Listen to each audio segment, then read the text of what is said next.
ఇన్ఛార్జీల మార్పు అంశం అనేది జగన్మోహన్ రెడ్డికి ఎంతవరకు ఫేవర్ అవుతుంది, పాజిటివ్ రిజల్ట్ వస్తుందా అనేది ఎలక్షన్ తర్వాత మాత్రమే మనకు తెలుస్తుంది.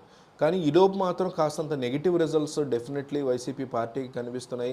వరుసపెట్టి కొంతమంది రాజీనామాలు చేస్తున్నటువంటి పరిస్థితి ఉంది. మూడో జాబితా వచ్చిన తర్వాత కూడా ఈ రాజీనామాల పర్వం పెరుగుతుంది.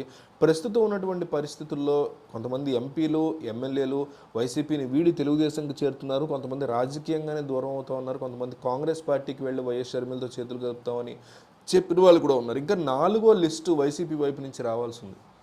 సో ఈ లిస్టు వచ్చే లోపు ఇంకొక ఎమ్మెల్యే రాజీనామాకు సిద్ధంగా ఉన్నారంటూ వార్తలు వస్తున్నాయి. వచ్చే ఎన్నికలకు సంబంధించి వైసీపీ అధినేత సీఎం జగన్మోహన్ రెడ్డి తీసుకుంటున్న నిర్ణయాలు ఆ పార్టీ నేతల్లో అసంతృప్తుల్ని రగిలేగా చేస్తున్నాయి.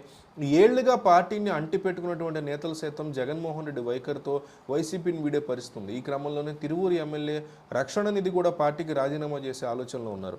మార్పులు చేర్పుల్లో భాగంగా వచ్చే ఎన్నికల్లో రక్షణ నిధికి టికెట్ వచ్చే అవకాశాలు లేవనే గుసగుసలు వినిపిస్తున్నాయి.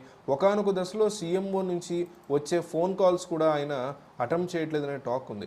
పొలిటికల్గా ఈ రేంజ్లో హీట్ ఉన్న దశలో ఎమ్మెల్యే తిరువూరుకి దూరంగా తోట్లవల్లూరులో ఉంటున్నారు. ఇప్పటికే 3 జాబితాలు విడుదల చేయగా 4వ జాబితా మీద వైసీపీ కసరత్తు చేస్తుంది. కానీ ఏ ఒక్కదానిలోనూ తన పేరు లేకపోవడంతో రక్షణ నిధి అసంతృప్తి వ్యక్తం చేస్తున్నారు. 4th లిస్టులో కనుక పేరుంటే సరి, లేని పక్షంలో రాజీనామా చేయాలని రక్షణ నిధి నిర్ణయానికి వచ్చినట్టు మీడియాలో కథనాలు వస్తున్నాయి. ఇప్పటికే టీడీపీ నేత తిరువూరు ఎమ్మెల్యేతో టచ్లోకి వెళ్ళినట్టు గుసగుసలు వస్తున్నాయి. రక్షణ నిధి తనకి తిరువూరు బదులుగా పామరు టికెట్ ఆశిస్తున్నట్టుగా ప్రచారం నడుస్తోంది.